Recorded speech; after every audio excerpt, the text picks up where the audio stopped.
Hi everyone, this is Rob VK3BVW at the Mount Evelyn DX Report. Today we're going to have a short review of the latest edition of the Domestic Broadcasting Survey, which is produced by Anke Petersen and his colleagues at the Danish Shortwave Club International. So let's have a quick look at it now. Here we are. That's the front cover, the 16th edition, as released in April 2014. And it's got a picture of a calypso band playing in the Caribbean this time. Going on to the second page is the introduction, explanation about the survey. Let's bring this up a little bigger so everybody can see it. There we go. Yeah, information on how the survey is put together, all the abbreviations used, of which there are many, and it helps to make the survey understandable. On to the next page. The country abbreviations are based on the ITU countries. And then we start with part one of the survey. This is the tropical bands section of the survey. And the tropical band survey has actually been going for many, many years now. This is the 42nd edition. It's a lot smaller than it was, say, 20 or 30 years ago, but it is still a very, very valuable resource. So the tropical bands section of the survey covers all the active broadcasting stations between 2.3 and 5.7 megahertz, including clandestine broadcasters. So you're going to see a range of South American, African, and particularly Asian stations, and some European stations in there as well. So there's quite a broad cross-section of stations. The Domestic Band Survey, the only publication that I know of that seriously looks at the tropical bands. The list is made up of actual monitored reports by DXs around the world. For me, this is what makes the survey such an invaluable resource. It is not just some government or broadcasting authority's view of what should be on the frequency, but actual loggings, and accurate loggings, produced by people who constantly scan the bands for this information.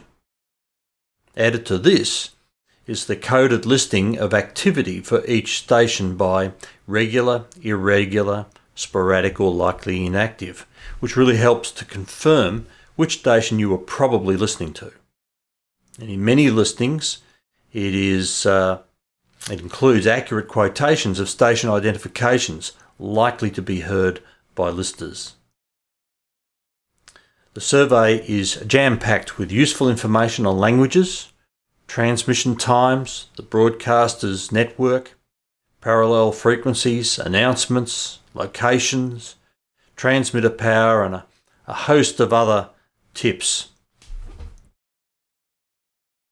And you can see there the various columns, A, B, C and D, representing how active the station is, the frequency, the power, the country code, the name of the station and its location, and the scheduled time, any identification, station identification that has been noted, languages used, and then when the station was last heard, according to the monitors, over the last 12 months.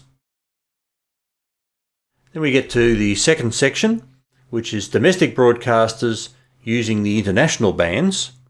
This starts from the 49 metre band all the way up to the top of the shortwave bands.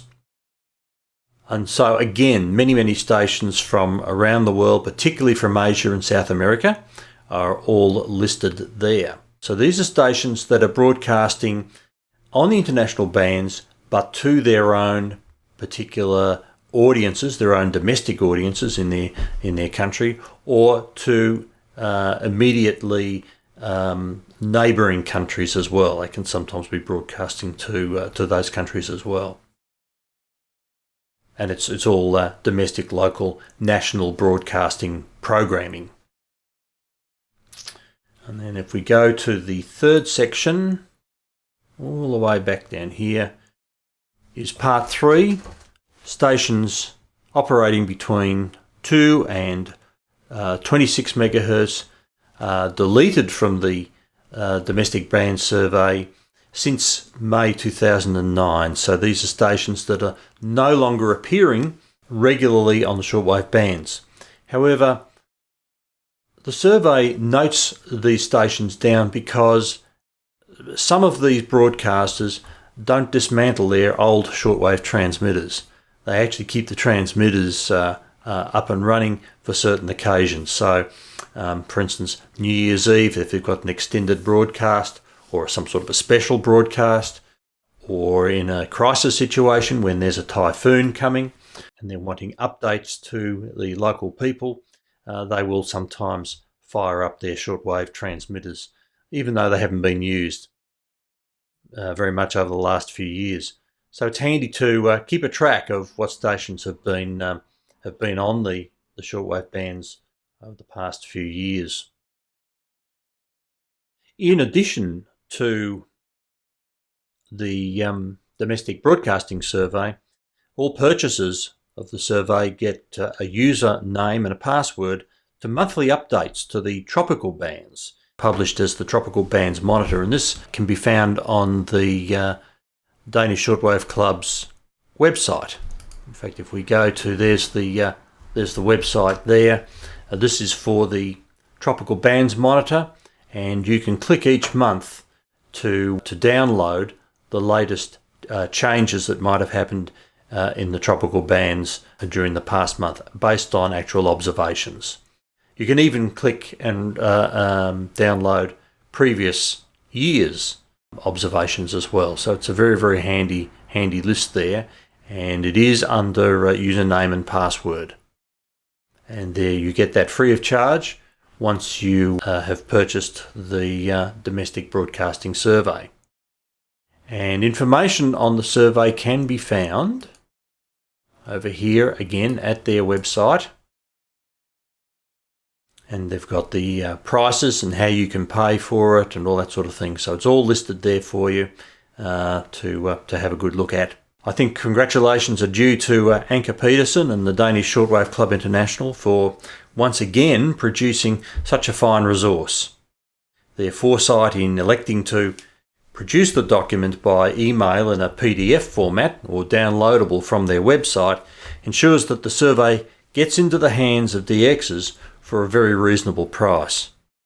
So you can get more information on this handy tool, the Domestic Broadcasting Survey 16th edition, as published in April this year, 2014, from the Danish Shortwave Club International, which is www.dswci.org. Thank you for listening to this review. I hope it's been of some use to you, and we look forward to seeing you again very, very soon. This is Rob Wagner, VK3BVW, the Mount Evelyn DX Report, saying 73s and good DX to you all.